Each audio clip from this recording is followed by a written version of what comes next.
Est-ce que vous saviez que dans la Tour de la Terreur à Disneyland Paris, vous pouvez entendre un fantôme dans la salle des machines, que toutes les horloges dans l'hôtel renferment un sombre secret sur son histoire, que la vidéo que vous pouvez voir dans la bibliothèque cache un terrifiant secret, ou encore que lorsque vous montez dans un ascenseur, tout est bien différent de ce que vous croyez vivre. Dans cette vidéo, je vous propose une petite visite du Hollywood Tower Hotel pour découvrir les 50 plus grands secrets de la Tour de la Terreur à Disneyland Paris. Pour commencer, la Tour de la Terreur a ouvert le 22 décembre 2007 sous le nom The Twilight Zone Tower of Terror, un saut dans la 4ème dimension. C'est devenu alors la plus haute attraction de Disneyland Paris et même le plus haut bâtiment puisqu'elle est plus haute que le château lui-même. Elle s'élève à 55,17 mètres de haut et elle est visible à des kilomètres à la ronde. Chaque ascenseur peut accueillir 21 personnes, nous proposant des chutes de 13 étages à une vitesse atteignant les 13,6 mètres par seconde, ce qui équivaut à 48,96 km/h. Avant de rentrer à l'intérieur de l'hôtel, est-ce que vous saviez qu'on peut voir le nom de l'attraction qu'à un seul endroit? En effet, pour lire le nom The Twilight Zone Tower of Terror, il faut se diriger devant l'attraction. Sur cette petite plaque, on peut voir écrit The Hollywood Tower Hotel, donc qui est le nom de l'hôtel. Et si vous attendez un peu, vous allez voir une écriture qui apparaît magiquement et qui affiche The Twilight Zone Tower of Terror, donc le nom de l'attraction. Et forcément, le nom de l'attraction n'est pas partout dans le bâtiment pour une question de réalisme, puisqu'on n'est pas censé être dans une attraction, mais dans un véritable hôtel. L'hôtel, c'est le Hollywood Tower Hotel et l'attraction, c'est The Twilight Zone Tower of Terror. Donc c'est pour ça qu'on peut voir ce nom qu'à un seul endroit d'attraction, devant l'attraction. Est-ce que vous avez déjà fait attention à l'environnement de la tour? En effet, lorsque vous arrivez au Walt Disney Studios sur le Hollywood Boulevard après être sorti de Studio 1, vous vous retrouvez dans un quartier dans le style du Hollywood des années 30 avec une avenue et des bâtiments, et derrière ces bâtiments, on voit la tour. Et ces bâtiments, ils sont pas du tout là par hasard, puisqu'en plus de donner de l'immersion à ce lieu, en se situant devant la Tour de la Terreur, ils permettent de créer une perspective qui évite justement à la Tour de la Terreur d'écraser visuellement tout ce qu'il y a autour d'elle. Entrons enfin à l'intérieur de l'hôtel, en commençant d'abord par aller faire un petit tour par les jardins de l'hôtel situés sur la gauche, puisque comme dans Phantom Manor, contrairement à ce qu'il n'y paraît, le jardin du Hollywood Tower Hotel est loin d'être laissé à l'abandon. En effet, les jardiniers ont spécialement sélectionné les plantes qui le composent, ils y apportent même beaucoup de travail pour justement donner cet effet abandonné et donner l'impression que la nature a repris ses droits depuis 1939. Maintenant que nous avons pu visiter un peu les jardins de l'hôtel, entrons enfin à l'intérieur en commençant par le hall d'accueil. Et parmi tous les détails de l'hôtel, vous allez pouvoir remarquer plein de petites horloges un peu partout. Mais si vous les observez bien, déjà vous vous rendrez compte qu'elles ne fonctionnent pas du tout, mais en plus, celles-ci indiquent toutes la même heure, entre 8h05 et 8h06. Et pourquoi ça? Tout simplement parce que le fameux éclair qui a frappé le Hollywood Tower Hotel le soir du 31 octobre 1939 a justement frappé la tour entre 20h05 et 20h06. Et c'est pour ça que toutes les horloges de l'hôtel sont arrêtées à cette heure-là, à 20h05. Faites-y attention la prochaine fois que vous y allez. D'ailleurs, vous aurez sûrement remarqué que le design de la Tour de la Terreur est très particulier. En fait, ce style, il a été choisi comme si l'hôtel avait été construit dans les années 20, à l'époque où l'architecture en vogue était le style Pueblo Déco, qui se situe entre l'art déco avec ses formes géométriques et l'art des Amérindiens du sud-ouest des États-Unis, avec pas mal de références à cette culture, notamment le vitrail au-dessus de la porte d'entrée. Toujours dans le hall d'accueil de l'hôtel, vous pouvez découvrir énormément de détails un peu partout. Le hall est vraiment magnifique et justement en avançant, vous allez tomber sur un petit lieu de vie avec des canapés et une cheminée sur laquelle on voit l'emblème du Hollywood Tower Hotel. Et sur l'un de ces canapés, de temps en temps, elle n'y est pas forcément tout le temps, vous allez pouvoir voir une vieille poupée poussiéreuse et certains pensent que cette poupée serait une poupée représentant Shirley Temple, une enfant star de l'âge d'or d'Hollywood entre 1934 et 1938. Et donc certains pensent que cette poupée est une poupée de Shirley Temple. D'ailleurs, toujours sur ces canapés dans le hall d'accueil, on peut voir un journal tout aussi poussiéreux. Et si vous arrivez à lire la date écrite sur ce journal, vous pouvez voir qu'il est daté du mardi 31 octobre 1939. Et vous l'aurez compris, le 31 octobre 1939, c'est la date à laquelle a eu lieu le drame, lorsque la foudre a frappé l'hôtel et a envoyé l'ascenseur et ses passagers dans la 4ème dimension. Et donc vous pouvez lire cette date du mardi 31 octobre 1939 sur ce journal. Et encore une fois, ça montre à quel point Disney va dans les moindres détails. D'ailleurs, on vient de voir deux objets particuliers, mais vous l'avez sûrement remarqué si vous êtes déjà rentré à l'intérieur de la Tour de la Terreur, il y a littéralement des centaines d'objets, même plus que ça, des milliers d'objets. En effet, pour apporter un maximum de réalisme à l'attraction, c'est plus de 5000 accessoires qu'on retrouve dans toute la Tour de la Terreur, et tous ces accessoires, ils viennent de brocantes et de friperies de Californie et d'Europe, avec donc de très beaux objets d'époque. Et donc ces 5000 accessoires permettent à la Tour de la Terreur d'être aussi immersive. D'ailleurs, est-ce que vous savez d'où est inspirée la Tour de la Terreur? Ce n'est pas une simple histoire inventée comme ça par les Imagineers, les créateurs des attractions et des parcs Disney, mais justement, les Imagineers se sont inspirés d'une série. Cette série, c'est The Twilight Zone, ou en français, la 4ème dimension. La 4ème dimension, c'est une série de télévision américaine de science-fiction qui a 138 épisodes de 25 minutes et 18 épisodes de 50 minutes et qui a été diffusée entre le 2 octobre 1959 et le 19 juin 1964. Et donc, pour s'inspirer au maximum de la série, les Imagineers ont visionné l'ensemble des 156 épisodes épisode au moins 2 fois, et même si l'attraction n'est pas vraiment basée sur un épisode en particulier, puisqu'aucun épisode de la série ne raconte cette histoire d'ascenseur, mais par contre on a des centaines de détails qui font référence à cette série, et notamment dans les bibliothèques de l'hôtel. Mais ça on y reviendra juste après. Comme première référence à la série La 4ème dimension, on en trouve une directement dans le hall d'accueil, puisque dans le fond de l'accueil, vous avez peut-être remarqué cette porte avec écrit dessus 22, et celle-ci en fait elle fait référence à l'épisode 53 de la série qui est intitulé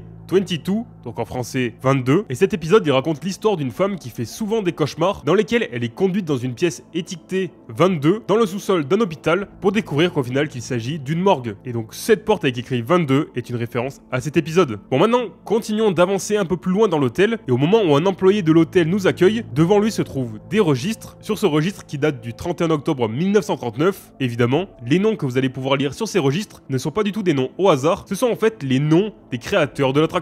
Donc les Imagineers qui ont travaillé sur la création de la Tour de la Terreur à Disneyland Paris. Est-ce que vous saviez qu'à travers le monde, il y a différentes versions de la Tour de la Terreur? En effet, tout d'abord, au Disney's Hollywood Studios à Walt Disney World en Floride, la première version de la Tour de la Terreur a ouvert en 1994, et sa particularité, c'est qu'il y a une section en plus dans l'attraction, où en plus de faire des montées et descentes, à un moment donné dans l'attraction, le wagon se déplace horizontalement pour montrer aux visiteurs qui sont en train de parcourir la 4ème dimension. Si on se dirige maintenant vers Disney California Adventure à Disneyland en Californie, lorsqu'elle a ouvert en 2004, cette version de la Tour de la Terreur était globalement la même que chez nous, donc rien de particulier à dire. Par contre, depuis 2017, l'attraction a été entièrement transformée sur le thème des Gardiens de la Galaxie, se nommant Guardians of the Galaxy Mission Breakout, où cette fois les visiteurs ne tombent plus dans la 4ème dimension, mais se retrouvent dans la forteresse du collectionneur, où il y expose ses différentes acquisitions, dont Rocket fait partie, et Rocket a réussi à s'échapper. Il demande alors l'aide aux visiteurs, qui embarquent donc dans un ascenseur pour tenter d'aider Rocket à libérer les autres gardiens. Si on se dirige maintenant vers Tokyo Disney Sea à Tokyo Disneyland au Japon, là-bas on retrouve la Tour de la Terreur la plus différente, puisqu'elle n'est pas du tout basée sur la série The Twilight Zone, puisqu'en effet cette série n'a jamais été diffusée au Japon. Cette version de la Tour de la Terreur, elle a ouvert en 2006, et l'histoire raconte celle d'un riche industriel, monsieur Harrison Hightower III, multimilliardaire et propriétaire de la US Steamship Company, qui a fait construire un hôtel 4 étoiles dans la ville de New York, où il y expose ses découvertes après avoir fait des voyages dans le monde entier. Et parmi ses explorations, il a récupéré un objet assez spécial, et malgré les mises en garde sur une potentielle malédiction de cet objet, il l'a emporté avec lui, mais malheureusement, alors qu'il est en train de rejoindre ses appartements avec son ascenseur privé, il éteint son cigare sur la tête de cet objet, et au milieu de l'ascension, l'idole déclenche sa malédiction en provoquant la chute de l'ascenseur et la disparition de l'explorateur. Et aujourd'hui, le propriétaire est prisonnier des murs de l'hôtel. Donc on a pas mal de versions différentes à travers le monde. Est-ce que de ce que vous avez vu, vous préférez celle à Disneyland Paris? N'hésitez pas à me le dire en commentaire. On a parlé des différentes versions à travers le monde, mais est-ce que vous saviez qu'il y a eu aussi différentes versions en France, à Disneyland Paris? En effet, entre son ouverture en 2007 et jusqu'en 2019, la Tour de la Terreur s'appelait The Twilight Zone Tower of Terror, un saut dans la 4ème dimension, et celle-ci racontait l'histoire de ces passagers qui sont montés dans l'ascenseur durant la nuit du 31 octobre 1939, lorsque la foudre a frappé l'hôtel et les a propulsés directement dans la 4ème dimension. Dans cette première version,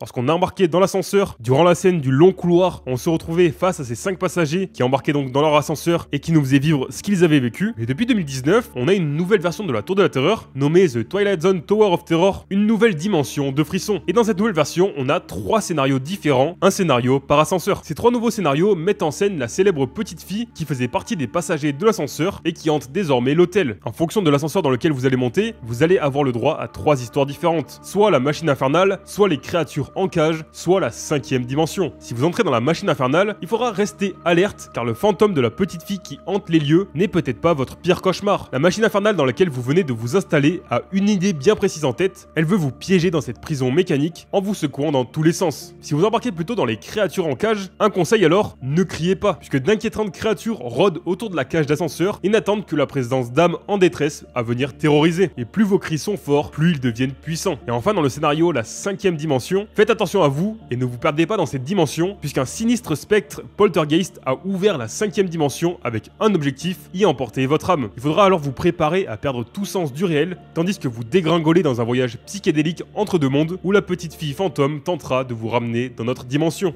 Tout à l'heure, on a vu que la Tour de la Terreur était inspirée de la série La 4ème Dimension, mais on a vu que c'était aucun épisode précisément. Mais depuis qu'on a cette nouvelle version de l'attraction, mettant vraiment en avant la petite fille fantôme, cette fois-ci, c'est inspiré d'un véritable épisode de la série. En effet, c'est inspiré de l'épisode La petite fille perdue, et cet épisode, il raconte l'histoire d'une petite fille nommée Tina, qui disparaît mystérieusement de sa chambre après être tombée de son lit. Ses parents, effrayés par ses cris provenant de nulle part, découvrent en fait qu'elle est passée dans une autre dimension à travers un portail invisible dans sa chambre. Son père et un ami scientifique tentent de la retrouver et de la ramener, et après une course contre la montre, ils réussissent à la sauver avant que le portail ne se referme à jamais. Donc cette nouvelle version de l'attraction est en partie inspirée de cet épisode, et d'ailleurs on va voir l'un des plus grands secrets de l'attraction qui est aussi en lien avec cet épisode. Vous le savez sûrement, mais à Disneyland Paris, quand on a l'arrivée d'une nouvelle version d'une attraction, celle-ci ferme pendant un temps pour ensuite réouvrir sous cette nouvelle version. On pense notamment à Star Tour qui est devenu Star Tour l'aventure continue, Space Mountain de la Terre à la Lune qui est devenu ensuite Space Mountain Mission 2, puis Hyper Space Mountain, et à chaque fois, on a des fermetures entre les versions. Mais pour la Tour de la Terreur, il n'y a eu aucune fermeture. En effet, les ascenseurs ont juste été fermés les uns après les autres, ce qui fait que l'attraction a continué de tourner alors que les ascenseurs étaient modifiés. Juste à chaque fois, du coup, il n'y avait que 2 ascenseurs, mais ce qui a permis de garder l'attraction ouverte durant tout ce temps. Est-ce que vous saviez que la Tour de la Terreur a été construite super rapidement? En effet, le bâtiment même de l'attraction a été construit en seulement une trentaine de jours, ce qui est littéralement colossal, et en fait, le béton coulait en continu pour justement monter la tour, ce qui fait que ça a été super rapide et que cette silhouette de la tour est apparue très rapidement au Walt Disney Studios. Est-ce que vous saviez qu'il n'y a non pas une, mais 2 bibliothèques dans la Tour de la Terreur? Pour ceux qui l'ont fait plusieurs fois, c'est évident, mais si vous y êtes allé une seule fois, vous ne l'avez peut-être pas remarqué. En effet, après avoir passé l'employé qui vous accueille, on vous indique soit d'aller sur votre droite, soit sur votre gauche. Et en fonction de la bibliothèque dans laquelle vous êtes emmené, si vous allez dans la bibliothèque de droite, vous allez emprunter les ascenseurs au rez-de-chaussée, mais si vous allez dans la bibliothèque de gauche, une fois sorti de la bibliothèque, vous allez monter un escalier et vous retrouvez au premier étage, et vous allez donc monter dans les ascenseurs au premier étage. Et vous verrez, cette anecdote a une importance par la suite. Et justement, juste avant qu'on vous dise de vous diriger vers votre droite ou votre gauche pour aller dans la bibliothèque de l'hôtel, vous vous retrouvez face à un ascenseur, et si vous ne l'avez pas remarqué, c'est en fait le lieu du drame du 31 octobre 1939, puisqu'il s'agit des portes de l'ascenseur qui a pris la foudre cette nuit-là. Et donc là, vous êtes face à cette scène dramatique qui a eu lieu il y a bientôt 90 ans. On voit d'ailleurs que les portes métalliques sont tordues, ce qui est dû à la puissance de l'impact lorsque la foudre a frappé l'ascenseur et que ce dernier est tombé. D'ailleurs, juste à côté de cet ascenseur, il existe un faux secret. En effet, vous avez peut-être entendu ça ou vu ça sur les réseaux. Juste à côté de la porte de l'ascenseur, vous voyez un petit répertoire qui répertorie les différents étages de l'hôtel. Mais si vous regardez bien, vous pouvez voir qu'il manque des lettres, et vous avez peut-être vu des images montrant des lettres qui sont tombées de ce répertoire et écrivant la phrase « Take the stairs », qui en français veut dire « Prenez les escaliers ». Donc comme si on nous prévenait de quelque chose, mais malheureusement, ce secret n'existe pas à Disneyland Paris, mais il existe d'une manière différente. En effet, à Disneyland Paris, il y a quand même des lettres qui sont tombées, mais elles ne forment pas le message Take the Stairs, mais elles écrivent plutôt Come with me, ce qui est en fait une référence au fantôme de la petite fille qui nous demande de la suivre pour justement nous aider à sortir de la 4ème dimension. Donc vous pouvez quand même trouver ce secret à Disneyland Paris, mais sous une autre forme. Nous voilà maintenant devant la porte de la bibliothèque, en attendant que ces portes s'ouvrent pour rentrer à l'intérieur. Et en attendant justement, vous avez différentes vitrines autour de vous, et dans ces vitrines, on a des références évidemment à la série La 4ème dimension. Par exemple, vous pouvez voir un dé à coudre en or, en référence à l'épisode Le 9ème étage, dans lequel une femme vient d'acheter un dé à coudre au 9ème étage d'un grand magasin, mais cet étage ne semble finalement pas exister. Vous pouvez aussi retrouver un chronomètre cassé, en référence à l'épisode Une curieuse montre, dans laquelle un homme se voit offrir une mystérieuse montre capable d'arrêter le temps. Une fois que les portes se sont ouvertes, et qu'un employé de l'hôtel nous a invités à rentrer à l'intérieur et de bien nous placer sur le tapis au centre de la pièce, pour l'anecdote, chacune de ces bibliothèques se compose de pas moins de 4000 livres, ce qui est vraiment gigantesque. D'ailleurs, dans cette bibliothèque, on retrouve encore une fois des références à la 4ème dimension. Parmi ces références, on peut notamment retrouver 2 enveloppes contenant des mini-cassettes, Victoria West et Rod Serling, et c'est une référence à l'épisode Un monde à soi, où un écrivain essaie de convaincre son épouse que le dictaphone qu'il utilise donne vie à ses créations. En voyant Mystique, qui est tiré de l'épisode Les Prédictions, où les personnages découvrent une étrange machine qui peut prédire l'avenir. Si on s'intéresse maintenant à la bibliothèque de gauche particulièrement, on peut voir une paire de lunettes brisées, en référence à l'épisode Question de temps, qui raconte l'histoire d'un homme myope qui est passionné de lecture et qui s'enferme dans le coffre d'une banque où il travaille pour pouvoir lire en paix. Il survit alors à une attaque nucléaire et étant le seul survivant survivant, il tombera sur une bibliothèque, mais dès qu'il commencera à lire le premier livre, ses lunettes vont tomber et se briser, le condamnant à la myopie pour toujours. On peut aussi voir dans cette bibliothèque un astronaute miniature de l'épisode Les Envahisseurs, où une soucoupe volante atterrit dans un endroit isolé et où les extraterrestres commencent à traquer l'habitante des lieux. Et si on s'intéresse rapidement à la bibliothèque de droite, on peut voir une trompette en référence à l'épisode Coup de trompette, où après avoir mis fin à ses jours, un trompettiste regagne la ville et apprend qu'être mort n'est pas si facile. Vous vous souvenez de la vidéo mystérieuse qui est jouée sur la télévision dans la bibliothèque? Cette vidéo durant le pré-show qui nous explique un peu ce qui va nous arriver et qui nous raconte l'histoire de cet hôtel. À un moment donné,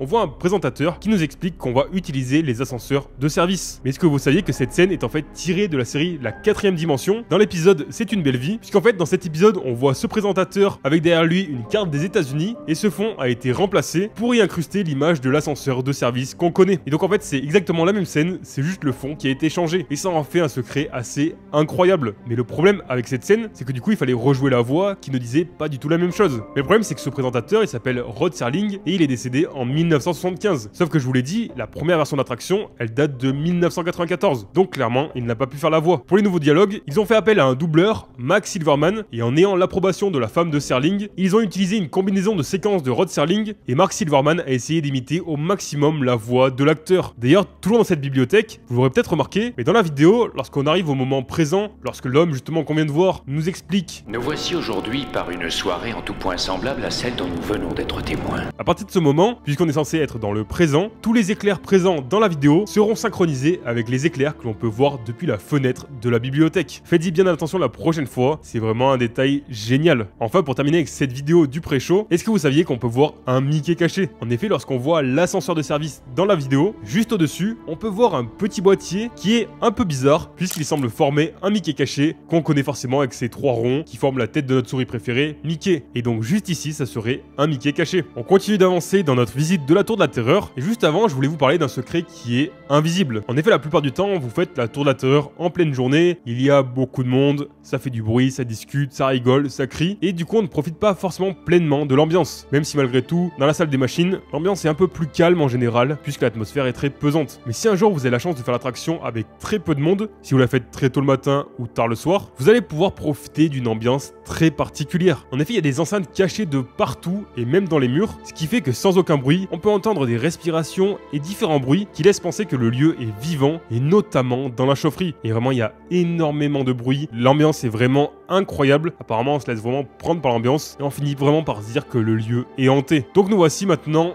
dans la chaufferie de l'hôtel. Ici, vous allez découvrir tout un réseau de tuyauterie. On n'a pas vraiment l'impression d'être à notre place. On se dit qu'on n'a pas le droit d'être ici. Malgré tout, on se fraye un chemin parmi tous ces tuyaux. Et justement, si vous êtes passé par la bibliothèque de gauche, je vous l'ai dit, vous allez monter au premier étage pour justement embarquer dans vos ascenseurs. Mais juste avant d'embarquer dans vos ascenseurs, en longeant tout ce réseau de tuyauterie, vous allez tomber face à ce cercle fait à la craie. En effet, sur ce mur, vous voyez donc ce cercle blanc. Et si vous vous approchez de ce cercle, vous allez pouvoir entendre la voix d'un fantôme, puisqu'il s'agit tout simplement de la petite fille qui était présente dans l'ascenseur le jour du drame. Et donc, on entend son fantôme nous demander à l'aide. Tendez bien l'oreille, c'est assez perturbant. Et encore une fois, c'est une référence à l'épisode La Petite Fille Perdue qu'on a vu tout à l'heure dans la vidéo, puisque dans cet épisode, son père qui entend ses appels à l'aide de l'autre côté du mur marque ce portail d'un coup de craie. Et donc, on a exactement la même scène dans la Tour de la Terreur à Disneyland Paris, avec ce cercle fait à la craie sur ce mur en pierre. Et donc, on entend nous demander à l'aide. D'ailleurs, juste après ça, vous allez être face à l'immense chaudière de l'hôtel. Est-ce que vous avez déjà remarqué qu'elle était anthropomorphe, c'est-à-dire qu'elle ressemble énormément à un visage, ce qui donne un aspect encore plus terrifiant à cette énorme chaudière qui semble vraiment presque vivante. Quand on la regarde, on se sent pas vraiment à l'aise. Toujours dans la chaufferie de l'hôtel, si vous ouvrez bien les yeux, vous allez tomber sur une radio assez étrange, puisqu'en effet on peut voir une petite radio d'époque qui grésille, et de temps en temps, on peut entendre quelque chose qui en ressort, que ce soit des musiques d'époque ou autre chose. Toujours dans cet endroit, à un moment vous allez peut-être entendre de l'eau tomber, et si vous levez votre regard, vous allez vraiment voir de l'eau tomber. Ce n'est pas des enceintes qui font le bruit, il y a vraiment de l'eau, et en fait c'est tout simplement une chasse d'eau de l'hôtel. Maintenant, lorsque vous arrivez juste devant les ascenseurs de service, à côté de chacun d'entre eux, vous allez pouvoir voir les moteurs qui alimentent les ascenseurs de service, et si vous les observez bien, à certains moments vous allez voir des étincelles, ce qui n'est quand même pas vraiment rassurant, étant donné qu'on va monter à l'intérieur juste après. Une fois que l'employé de l'hôtel vous a placé sur un petit carré avec un numéro indiquant votre place dans l'ascenseur, vous attendez justement l'arrivée de l'ascenseur de service. Mais pendant ce temps, si vous observez bien le cadran de l'ascenseur, vous allez y voir une aiguille qui indique les étages. Vous verrez que celle-ci va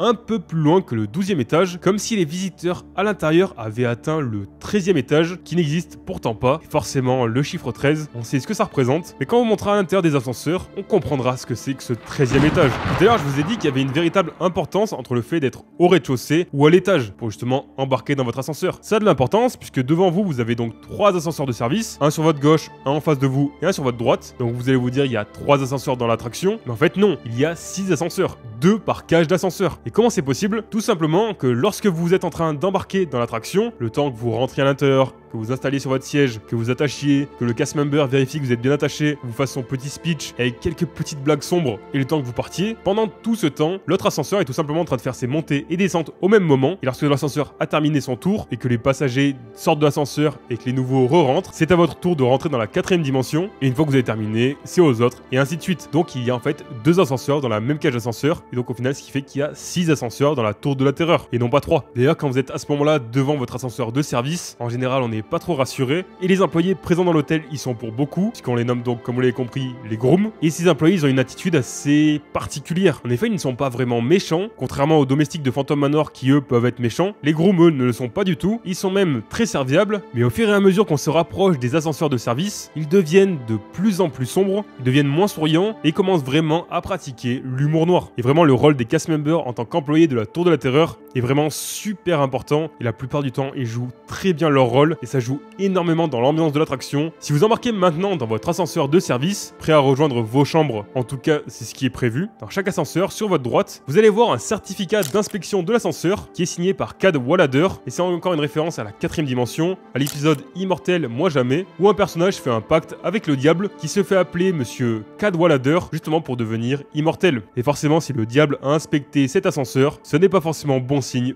pour nous. Ça y est, c'est parti, on embarque dans l'ascenseur et on est parti pour une aventure qu'on n'est pas prêt d'oublier. Lorsqu'on commence à faire ces montées et ces descentes qui nous écrasent puis qui nous font voler, est-ce que vous saviez que l'ascenseur ne tombe pas vraiment? En effet, durant toute l'attraction, tout est contrôlé au millimètre près et nous ne tombons pas, nous sommes en fait tirés vers le bas et pour ajouter encore plus de sensations, nous sommes tirés vers le bas plus vite que la gravité ne le fait elle-même. Donc on tombe plus rapidement que la gravité, ce qui explique pourquoi cette sensation de flottement est vraiment intense et c'est l'une des meilleures sensations qu'on peut ressentir, en tout cas à mes yeux, mais je sais que c'est pas le cas pour certains. Avant 2019, si vous faisiez l'attraction plusieurs fois de suite, au final vous finissiez par connaître la séquence de chute et vous saviez à quel moment ça allait monter et à quel moment ça allait descendre. Mais depuis 2019, ce n'est plus le cas puisque l'attraction utilise des chutes aléatoires, enfin presque aléatoires. En gros, avant chaque départ, l'ordinateur choisit une série de montées et de chutes prédéfinies, ce qui fait qu'on ne peut pas vraiment s'y attendre. Et donc ce qui fait qu'aujourd'hui chaque voyage dans la 4e dimension est d'autant plus intense qu'on ne peut pas les anticiper. Au moment où on arrive dans la scène du couloir, cette scène est vraiment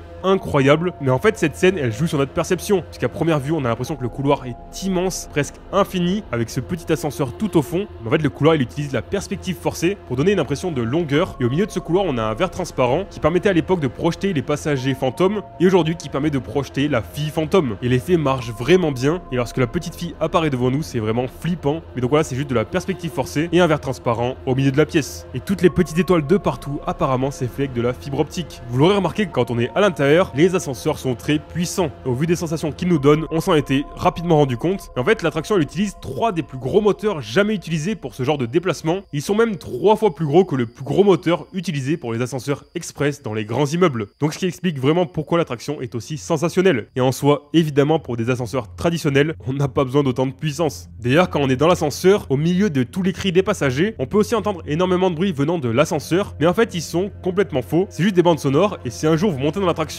et qu'il y a un bug audio, vous vous en rendrez rapidement compte. Et d'ailleurs, voici un extrait de la bande sonore. Just come with me. Come.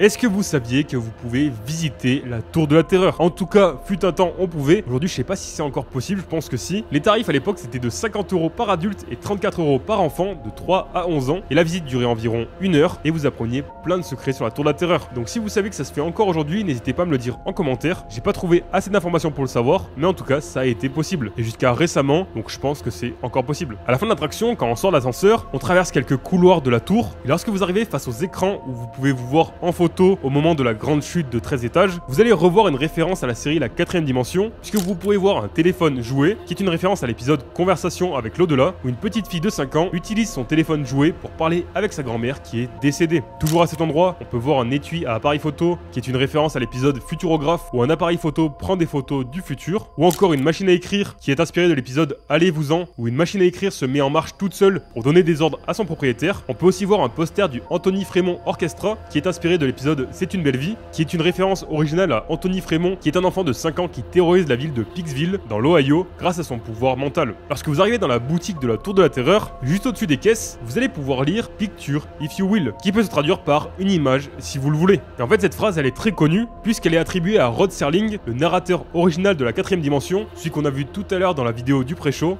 qui disait souvent cette phrase Picture if you will. D'ailleurs, toujours dans la boutique de l'attraction, est-ce que vous saviez que juste avant de sortir de la boutique, si vous regardez sur votre droite, vous allez pouvoir voir 4 photos d'époque, représentant donc les clients de l'hôtel en 1939, et sur l'une de ces photos, vous allez voir une petite fille qui tient une peluche, mais si vous regardez bien cette peluche, vous allez voir qu'il s'agit en fait d'une peluche Mickey, qui ressemble à un Mickey de l'époque, et donc c'est ici un très beau Mickey caché, peut-être même le plus beau Mickey caché de l'attraction. Vous voilà enfin sorti de la Tour de la Terreur. En général, vous êtes plutôt secoué à ce moment-là, et si vous êtes de nuit, prenez un peu de recul sur la Tour de la Terreur et observez-la. Vous allez voir sur l'enseigne de l'hôtel, donc du Hollywood Tower Hotel, le W qui est en train de grésiller, et vous allez me demander pourquoi. En fait, il y a 2 raisons. La première raison, elle est assez simple, parce qu'en fait, dans la vidéo du pré-show, si vous avez bien observé, durant la nuit du 31 octobre 1939, le W était déjà en train de grésiller. Donc en fait, ça n'a pas bougé depuis l'époque. Et enfin, certains disent que si on traduit les sentiments du W en morse, cela veut dire SOS, comme si les passagers prisonniers de l'hôtel utilisaient l'enseigne de l'hôtel avec du morse pour signaler qu'ils ont besoin d'aide. Enfin, pour terminer cette vidéo, est-ce que vous connaissez l'histoire de la Tour de la Terreur? Depuis tout à l'heure, on en voit tous ses secrets, mais est-ce que vous connaissez réellement l'histoire, au-delà de celle qu'on nous raconte durant le pré-show? Il y a de fortes chances que vous ne connaissiez pas tous ces détails, et quoi de mieux que de la découvrir ensemble? Et pour ça, je vous donne donc rendez-vous la semaine prochaine, donc le 31 octobre,